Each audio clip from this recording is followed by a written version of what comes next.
Oke guys, sebelumnya perkenalkan nama saya Muhammad Nabil Kala. Di sini saya dan akan nanti dua narasumber saya akan melakukan podcast yang dimana ini adalah tugas dari mata kuliah konsep teknologi yang dimana dosennya adalah Pariklan. Oke gitu guys.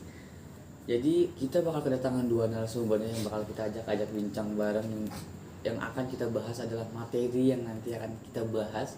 Saya pengen kasih tahu cuma kayaknya nanti aja deh supaya kalian penasaran. Mungkin kita bakal tunggu dua narasumber yang bakal datang bersama kita. Oke bang. Tolong kenalan. Muhammad Rafi Rizwan. Oke, kita sudah kedatangan satu narasumber yaitu yang bernama Muhammad Rafi Rizwan. Oke, kita bisa sebut aja Bang Rafi ya. Kita panggil Bang Rafi. Oke, terima kasih Bang Rafi ini sudah datang bersama saya di sini. Terima kasih atas kedatangannya. Kita di sini bakal ngobrol nih sama satu narasumber lagi. Kita bakal nunggu satu orang lagi yang bakal kita ajak bincang-bincang bareng di sini bersama teman-teman nanti yang bakal kita bahas adalah materi. Oke, kita sudah kedatangan nih satu narasumber lagi. Narasumber kedua kita mungkin Bang Hanif Mahmudi. Oke, kita sudah datangan Bang Hanif lah, dipanggilnya Bang Hanif ya. Kita panggilnya Bang Hanif. Oke. Kita pengen ajak kenalin. Saya pengen ajak ngobrol-ngobrol bareng nih. Kita asik lah bahasanya kalau katanya jam sekarang podcast. Kita bakal membahas materi yang nanti kita bakal kasih tahu sih. Mungkin dari abang-abangnya tadi yang kasih tahu nanti ke mereka semua ya kan. Oke. Mungkin kita mulai aja kali ya. Kita ngobrol bareng ini ya. Oke. Saya pengen ngobrol-ngobrol. Kita mungkin sekarang agak serius nih. Oke. Kita kan langsung cukup tahu nih bangsa Indonesia ini mempunyai sumber daya manusia yang banyak lah. Mempunyai rakyat dan masyarakat yang sangat-sangat banyak yang tersebar luas di daerah mana saja kan.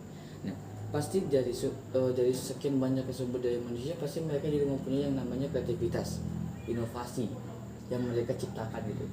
Yang entah itu dari lagu atau karya atau bahkan buku yang mereka buat atau semacamnya lah yang mereka buat. Nah, sedangkan mereka ini pengen jika mereka menciptakan sesuatu ada identitas di dalamnya, ada sesuatu yang betul-betul bahasanya mengakui kalau ini adalah yang ciptakan adalah dia gitu kan, dan dia pengen juga dijaga keamanan dari ciptaannya dia kan. Nah, untuk yang melingkupi dari hal tersebut mungkin bisa dikasih tahu nih, berbagi-bagi ke teman-teman ini ya kan. Mungkin dari Bang Raffi ini apa? Jadi kan setiap penemuan atau setiap karya yang kita buat itu mempunyai nilai dan manfaat ekonomi bagi kelangsungan hidup manusia. Jadi ini sehingga ini dianggap sebagai aset komersial. Jadi maka sudah sewajarnya diamankan dengan sistem perlindungan hukum atas kekayaan ini, atau yang biasa kita sebut hak atas kekayaan intelektual. Oke, namanya hak kekayaan intelektual. Hak kekayaan intelektual, tapi kan nggak mungkin soal hak kekayaan intelektual aja kan, pasti ada lagi nih ya. Mungkin bisa dikasih tahu. Jadi dibedakan lagi, bisa dibagi lagi dalam 3 jenis. Yang pertama hak cipta, hak paten, dan hak merek. Oke, jadi ada 3 jenis hak kekayaan intelektual. Oke, mungkin yang pertama kan hak cipta, hak paten, dan hak merek. Nah, pasti dari mereka ini penasaran apa nih kan, seperti yang saya dikasih tahu tadi kan, pasti mereka pada penasaran apa itu hak cipta, hak paten, dan hak merek. Mungkin kita ke pengertian dulu, definisi dari hak cipta dulu. Hak cipta itu apa sih Bang? Jadi hak cipta ini adalah hak eksklusif pencipta terhadap suatu ciptaan yang diwujudkan dalam bentuk nyata. Hak ini berlaku bagi ciptaan yang sudah maupun yang belum diterbitkan. Dengan kata lain, setelah pencipta membuat ciptaannya, hak cipta ini akan didapatkan secara otomatis. Jadi pencipta tadi nggak perlu mendaftarkan ke lembaga apapun.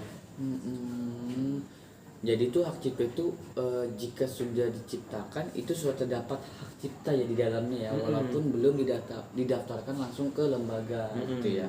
Hak yang satu ini diatur dalam Undang-Undang Nomor 28 Tahun 2014 tentang hak cipta.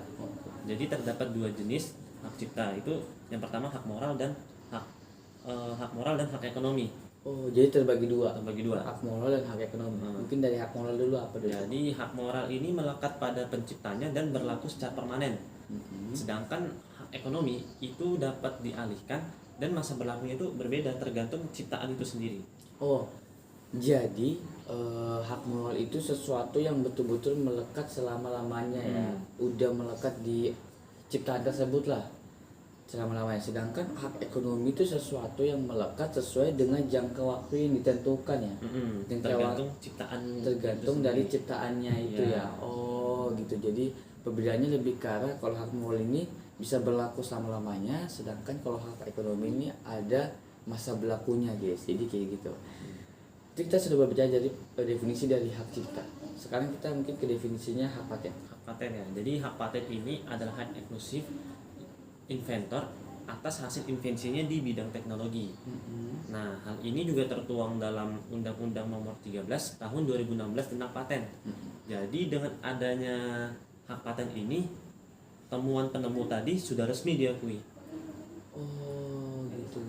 Ya, nah juga dalam hak paten ini ada dua ruang lingkup perlindungannya, yaitu paten dan paten sederhana. Oh, jadi ada lagi dua lingkup keamanannya. Dua lingkup keamanan di hak paten ini. Ya, Itu ada paten dan paten sederhana. Kalau dari paten, Bang. Kalau dari paten, paten ini diberikan untuk invensi yang baru, yang mengandung langkah inventif. Jadi benar-benar baru, benar-benar baru ditemuin. Oh, jadi sesuatu yang baru diciptakan Baru ya. diciptakan. Oke. Kalau paten sederhana Bang, Nah, apa itu? bedanya dengan paten sederhana, dia juga sama-sama baru, cuma ada pengembangan dari produk atau proses yang sudah ada. Jadi dia ada proses nih, dia kembangkan lagi proses tadi. Oh, jadi perbedaannya di situ guys. Kalau paten itu sesuatu yang betul-betul baru diciptakan, sedangkan paten sederhana sesuatu yang udah pernah ada terus Dikembangkan. dikembangkan. Dan juga perlu digarisbawahi bahwa dua-duanya ini paten ini harus dapat diterapkan dalam dunia industri. Dengan garis bawahnya itu adalah diterapkan di dalam dunia industri. Oke, jadi gitu guys. Kalau hak paten. Sekarang kita bakal masuk ke hak yang ketiga nih, hak merek. Hak merek. Definisi dari hak merek itu apa, Bang? Jadi hak merek ini adalah hak eksklusif yang diberikan kepada pemilik merek yang terdaftar dalam jangka waktu tertentu. Jadi dengan adanya hak ini, pemilik merek bisa menggunakan sendiri merek tersebut atau memberikan izin kepada pihak lain untuk menggunakan mereknya. Oh, yang penting ada izin dari yang mempunyai merek tersebut. Oke. Dan dalam Undang-Undang Nomor 20 Tahun 2016 tentang merek dan indikasi geografis, hak merek ini tuh dia itu adalah tanda yang dapat ditampilkan secara grafis. Itu bisa berupa gambar, simbol, logo, nama, kata, huruf, angka, susunan warna, macam-macam. Bisa dalam bentuk 2 dimensi ataupun 3 dimensi. Suara ataupun hologram juga bisa. Jadi hak merek itu nggak identik cuma soal tulisan, logo, tapi masih banyak lagi Masih ya, banyak dari lagi. suara, hologram, 2 dimensi, 3 dimensi itu sudah termasuk juga kita merek lah bahasanya. Merek. Bisa jadi merek itu nggak hanya bisa diciptakan dari tulisan ya guys ya. Jadi bisa juga dari suara, hologram dan masih banyak lagi gitu. Jadi tanda tersebut itu digunakan untuk membedakan antara satu merek dengan merek lainnya. Dengan tujuan membedakan antara merek A dengan merek B. Ya. Jadi membedakan antara kedua merek guys gitu. Oke, kita udah dari definisi dari setiap merek. Sekarang kita bakal masuk ke yang namanya perbedaan. Karena kan nggak mungkin ini ada pengertian dari ketiganya itu pun berbeda. Pasti ada juga perbedaan dari setiap hak ini kan. Nah, mungkin perbedaan dari hak cipta dulu deh. Dari tadi kan Bang Haris, sekarang Bang Hanif ya. Mungkin maaf ini agak batuk soalnya. Oh iya, no. Jadi tadi kan saya disebutkan Bang Raffi, itu kan terdiri dari hak cipta, hak paten dan hak merek. Kalau untuk hak ini mungkin dibedakan jadi dua ya. Pertama dari tujuannya dan dari masa berlakunya. Oke, jadi perbedaan terbagi jadi 2. Iya. Oke. Untuk hak cipta sendiri itu dari tujuannya itu menentukan siapa yang berhak mendapatkan keuntungan dari ciptaannya. Tentu saja hal ini dilakukan oleh sang pencipta yang membuatnya. Jadi tujuannya itu untuk menentukan siapa yang mendapatkan keuntungan dari ciptaan Ya, tersebut dan keuntungannya. ditentukan oleh yang sang yang penciptanya. pembuatnya ya. Oke. Nah, untuk hak paten sendiri itu diberikan kepada seseorang atau kelompok investor, tujuannya yaitu untuk menjaga agar hasil invensi tidak diproduksi atau dijual oleh pihak lain. Oh, jadi dengan tujuan supaya menjaga invensinya itu ya, supaya tidak dijual dari pihak lain. Pihak lain. Jadi Pihak- supaya bahasanya yang identik dari hal tersebut lah, Iya, supaya iya. tidak digunakan sama orang lain ya. Oke. Mungkin bisa lanjut. yang terakhir ini apa? Nah, tujuan Hak merek. hak merek ya. Tujuan Kalau hak merek sendiri ini yaitu untuk menghindari adanya pihak lain yang menjual produk atau jasa dengan kesamaan merek. Oh, jadi tujuan merek ini untuk membedakan ya dari membedakan. setiap produk nih, dari produk A, B ada mereknya masing-masing ya. Oke, dengan tujuan membedakan guys, itu tadi itu dari tujuannya.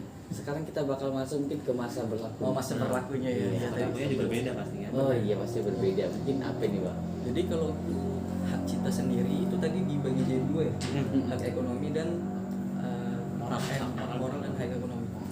Untuk hak moral sendiri itu masa berlakunya selamanya. Ya. Lama. Kalau untuk hak ekonomi ini masa berlakunya itu tergantung pada Pada penciptaan pada itu sendiri. penciptaannya itu ya. Jadi Oh, dia iya, berbeda-beda. penciptaannya. Tergantung ciptaannya. Jadi perbedaan masa berlakunya di situ dari antara hak moral dan hak paten yang seperti sudah dijelaskan tadi juga ya. Nah mungkin Untuk sekarang masa berlaku apa? Hak paten. Hak paten dan hak merek. Kalau hak paten sendiri tadi juga dibagi jadi dua. Dibagi dua. Hak paten dan hak paten sederhana. Untuk hak paten sendiri itu masa berlakunya sampai 20 tahun. Sedangkan untuk paten sederhana sendiri itu masa berlakunya sampai 10 tahun. Oh jadi perbedaannya situ dari paten dan paten sederhana itu juga perbedaan dari masa berlakunya ya. Masa berlakunya. Kalau paten 20 tahun, paten sederhana 10 10 tahun. Itu juga termasuk perbedaan gitu guys. Ya. Dan yang terakhir ini untuk masa berlaku hak merek sendiri itu berlaku selama 10 tahun dan dapat diperpanjang. Oh, kalau hak merek ini berlaku 10 tahun, setelah misalnya udah mau habis diperpanjang pun masih bisa Iya, ya. masih bisa diperpanjang. Oh iya, oke.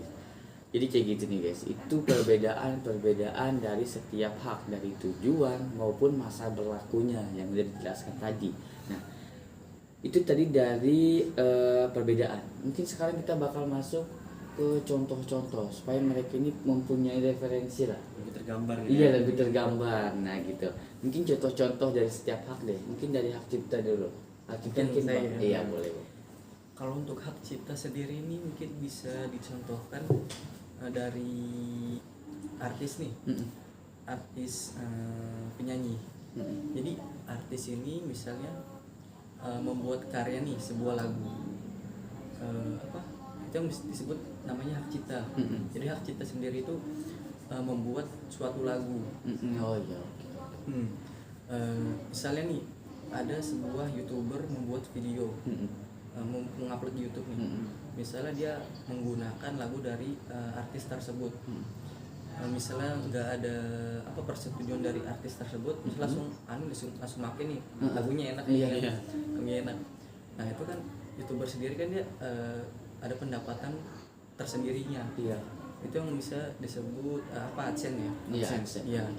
Jadi AdSense YouTuber ini tuh nggak masuk ke YouTubernya, malah masuk ke penyanyinya tuh, si artis lagunya Oh tuh. yang pencipta lagunya. Iya. Jadi jika kita menggunakan lagunya artis, kita upload di YouTube tanpa persetujuan dari artis tersebut, AdSense yang kita dapat bakal pindah ke penciptanya. Yang asli. Soalnya kan Oh, nggak ada artisnya.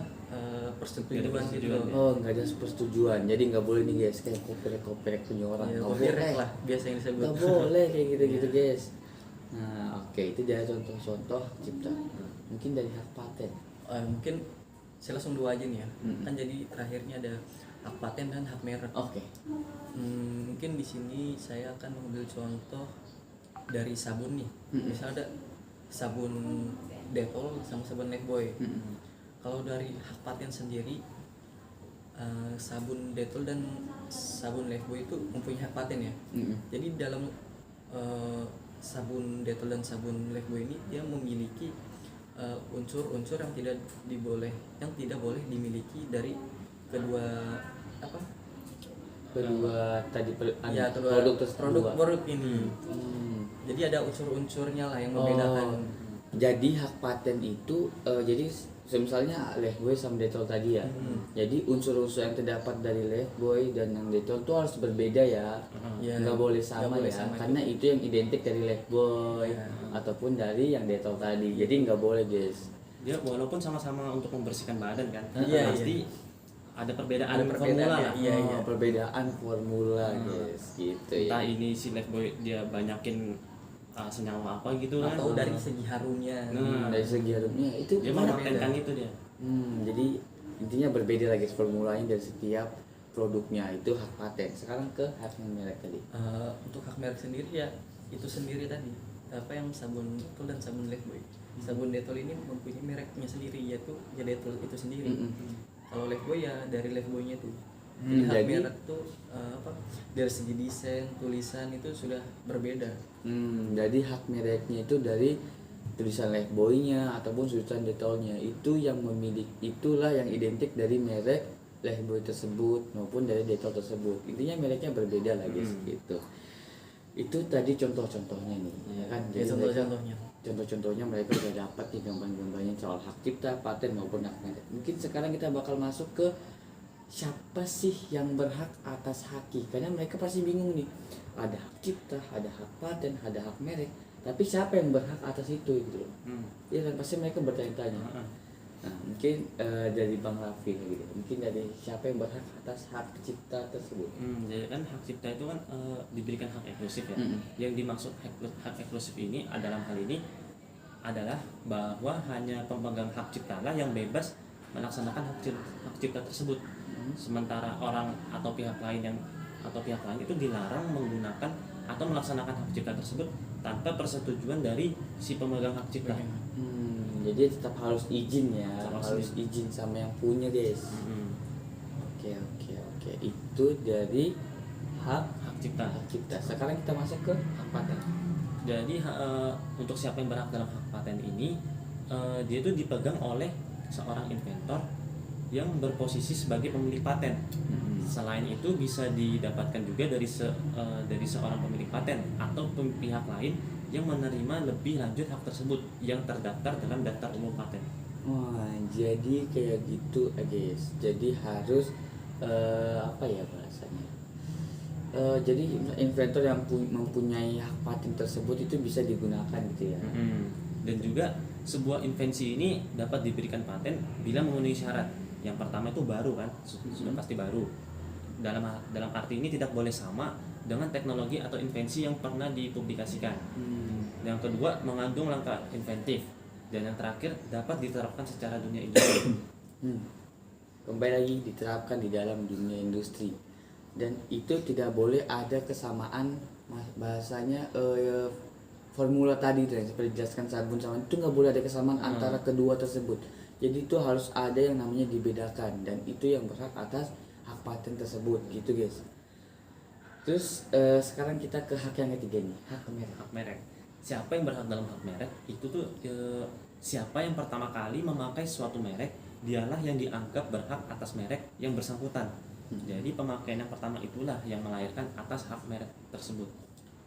Jadi hak merek itu ada orang yang menciptakan pertama, ada orang yang betul-betul menciptakan merek tersebut lah. Itulah yang berhak atas merek tersebut. Walaupun ada orang yang menggunakan merek tersebut, itu bukan merek dia, karena yang penciptanya adalah orang lain. Jadi nggak boleh mengakuisisi haknya orang, walaupun itu tidak digunakan. Hak merek orang tidak boleh digunakan sembarangan guys ya.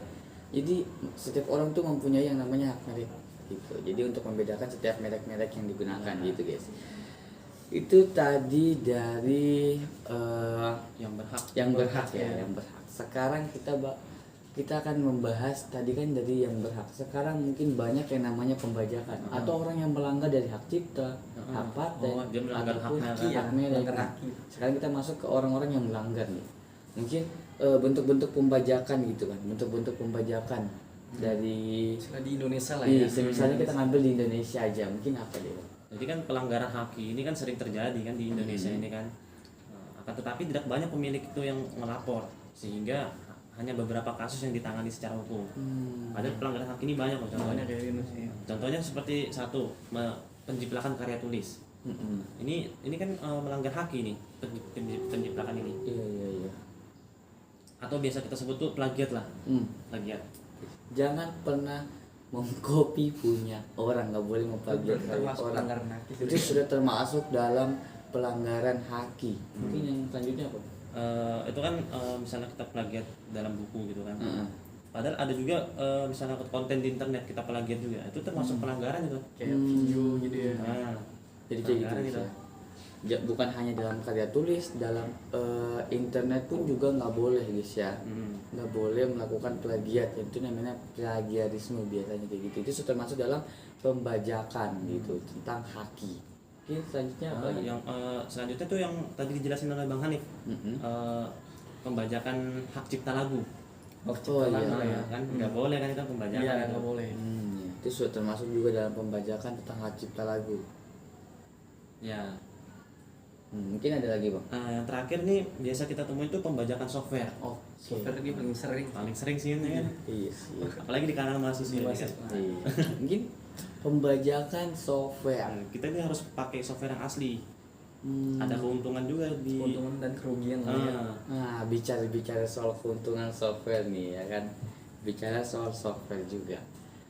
Pasti dari mereka ini kebanyakan kan yang tadi abang bilang kan kebanyakan dari kalangan mahasiswa ini menggunakan yang namanya software yang pembajakan. Pembajakan. Nah, mereka mungkin menggunakan itu tidak tahu efek yang ada di Efek dalamnya, sampingnya kan, lah ya. efek sampingnya dari pembajakan tersebut. Dan mereka mungkin juga tidak menggunakannya asli karena mereka mungkin tidak tahu keuntungan dari software yang asli tersebut. Nah, mungkin bisa dikasih tahu nih bang, keuntungan pemakaian software lunak yang asli. Mungkin dari bang siapa nih yang mau jawab nih? Mungkin bisa berdua lah ya. Berdua. Oh, Ya, berdua orang aja. ya. Iya, boleh deh, boleh. Yang pertama tuh kita sudah nggak khawatir tentang virus kan. Iya. Karena sudah dari situs resminya juga kan. Dari ofisialnya. Kalau official. File instalasinya itu sudah dari ofisialnya, jadi kita nggak perlu khawatir. Kalau misalnya kita menggunakan yang bajakan, itu bisa bajakan Kemungkinan kena virus. bisa disisipi virus dalam file instalasinya itu. Oke, jadi nggak boleh. Kalau jika di pembajakan itu pasti takutnya banyak virus. Kalau yang asli sudah pasti keamanannya Sudah aman, terjaga. terjamin Oke, lah. mungkin bisa lanjut lagi. Juga instalasinya kan ya. Instalasi pasti ribet sih kalau yang kebajakan. Kalau yang orinya sendiri kan mungkin kalau enaknya kan tinggal next aja tuh. Iya. Nggak ribet ya, enak. Iya, nggak ribet ya. Kalau pembajakan pasti ada sesuatu hal yang harus mungkin file yang dimasukkan. ditambahin apa file yang Itu dari instalasinya. Mungkin ada lagi nih bang. Dan juga misalnya kita sudah gunain software ini, terus kita ada ngerasa kendala mau kan? kendala misalnya iya. Kita bisa ngubungin customer service yang sudah disediakan oleh software asli ini. Jadi yang software asli ini juga memberikan namanya nomor customer service yang jika terjadi error di dalam software tersebut. Sedangkan kalau yang pembajakan ya biasa lah, namanya juga Ya, nggak pembajakan bisa. gitu kan, nggak Nggak bisa ya. Itu tadi bicara dari semisal terjadi error. Semisal nih bang, saya nanya, kalau semisal dari pengupdatean itu berpengaruh juga nggak sih bang? Pasti berpengaruh kan? ya? Pengaruh. Masih berpengaruh ya. Kalau semisal dari yang asli nih, Kalau kayak gimana? dari ori pasti maksudnya lebih gampang lah ya. Karena sudah disediakan juga dan itu pasti aman. Kalau untuk dari Kalau dari pembajakan, bajakannya sendiri itu pasti kita harus cari instalasi Install ulang lagi install kan ya? ulang lagi. jadi Jadi dia nggak disediain pembaruan dia disediain Dan dia. itu belum tentu aman juga. Untuk aman juga ya, balik lagi. Iya guys ya. Jadi kalau semisalnya itu kayak pengupdatean tuh kalau yang asli itu bakal disediakan guys jika ada update terbaru. Sedangkan kalau yang dari yang pembajakan pasti tidak disediakan Tidak ya. disediakan, Jadi kita harus install ulang lagi dan jika install ulang pasti bisa jadi ada virusnya lagi dan itu berpengaruh dari apa ya laptop yang kita gunakan atau mungkin handphone yang kita gunakan ya bang ya. Jadi harus pakai software yang asli ya. Iya, jadi harus pakai software yang asli ya guys, yang nggak boleh bajak-bajakan. Nah, itu tadi kita berbicara dari soal-soal keuntungan tuh, ya kan? Keuntungan dari software-software. Dan kita tadi juga udah berbicara tentang hak kekayaan intelektual. Tadi udah jelaskan dari definisi, contoh, jadi mereka ini udah pada tahu nih. Tetapi jika mereka mempunyai yang namanya ciptaan, lagu atau karya atau bagaimana lah, bagaimana dan lain-lain lah, misalnya gitu. Jika mereka ingin mendapatkan hak ciptanya atau hak paten atau hak mereknya secara resmi. Nah itu pasti mereka harus melakukan sesuatu, mungkin pendaftaran atau gimana, pasti ada pendaftaran yang harus dilakukan supaya diakui secara resmi. Nah mungkin cara daftar hak kekayaan intelektual tuh kayak gimana sih Mas? Cara mendaftarnya mungkin dari hak cipta kan, hak cipta dulu nih dari Bang Han. Kalau untuk Indonesia sendiri itu ada situs resminya ya untuk mendaftarkan hak cipta itu sendiri. Yaitu bisa masuk ke situs e-streethakcipta.dgip.go.id. Jadi di situ kita membuat akun dulu ya. Setelah membuat akun ya tentunya login dulu sama password yang telah kita buat. Setelah itu mungkin bisa mengunggah dokumen persyaratan.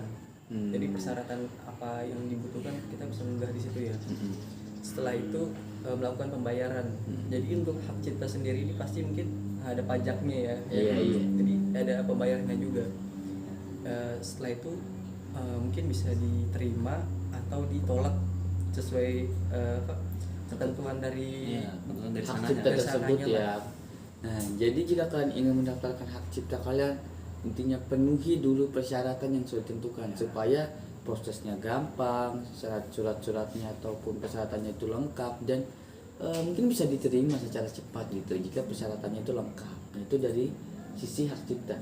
Mungkin sekarang kita masuk ke hak paten. Mungkin dari Bang Raffi deh, hak paten. Cara mendaftarkan hak paten ini dapat dilakukan dengan mengajukan langsung permohonan itu ke DJKI dengan prosesnya itu, prosedurnya itu yang pertama kita ajukan dulu permohonan pendaftarannya dengan mengisi formulir, nanti dikasih formulir, kita isi formulirnya itu. Lalu ada biaya adminnya juga, kita bayar biaya adminnya. Habis kita bayar, kita bila lengkap nanti ada masa pengumuman, namanya itu masa pengumuman. Ini berlangsung selama 6 bulan setelah ia melakukan pendaftaran. Jadi setelah masa pengumuman ini berakhir, mungkin nanti dalam jangka waktu paling lambat tuh 36 bulan akan ada penolakan atau penerimaan. Jadi itu ditentukan lagi ya, nggak pasti diterima ya. Ada seleksinya lagi. Ada seleksinya lagi. Jadi kembali persyaratannya dipenuhi guys. Juga bisa dilakukan online. Oh secara online juga bisa ya. Kita registrasi ke akun ada nama websitenya itu paten.dgip.go.id. Nanti kita buat permohonan baru, lalu unggah data pendukung. Nanti di situ ada prosedurnya kok. Nanti kita isi juga data pendukungnya itu harus lengkap lah ya, harus lengkap. Kita isi formulirnya, lalu ada juga biaya adminnya. Kita lakukan pembayaran. Setelah kita lakukan pembayaran, nanti permohonannya akan diproses kok. Oh iya pasti, intinya kita masuk ke websitenya dulu. Langkah selanjutnya bakal diberitahukan dari di situ ya. Pasti ada keterangan pun ikuti prosedur saja. Ikuti prosedurnya yang sudah ada. Kita masuk ke yang terakhir nih, hak merek. Mungkin saya yang jelasin ya. Jadi kalau hak merek sendiri ini untuk daftarkannya sendiri itu kurang lebih sama kayak hak paten. Jadi kita mengajukan permohonan kepada Ditjen RI dengan melengkapi persyaratan yang diminta sesuai prosedur. Jadi kurang lebih sama lah sama kayak paten. Oh ya intinya jika sudah kita masuk ke websitenya, kita jangan lupa melengkapi persyaratannya dan ikuti prosedur yang dan ada. Ada juga pembayaran dari adminnya kali ya gitu ya supaya diterima ataupun diproses secara cepat, persyaratannya dilengkapi terlebih dahulu dan ikuti prosedur yang sudah ada gitu. Mungkin karena waktunya juga udah mungkin terlalu lama kita bincang-bincang dari abang-abangnya juga mungkin pengen keluar jalan-jalan atau gimana gitu kan. Mungkin kita sudahi dulu perbincangan kita hari ini. Terima kasih Bang Hanif yang udah mau diajak berbincang-bincang bersama kita tentang materi hak kekayaan intelektual. Terima kasih udah datang, mempersempatkan waktunya. Mungkin kepada teman-teman juga terima kasih udah mau menemenin kita di sini, udah mau menonton. Jika ada kekurangan atau mungkin kesalahan mohon dimaafkan. Wabillahi taufiq wal hidayah. Wassalamualaikum warahmatullahi wabarakatuh.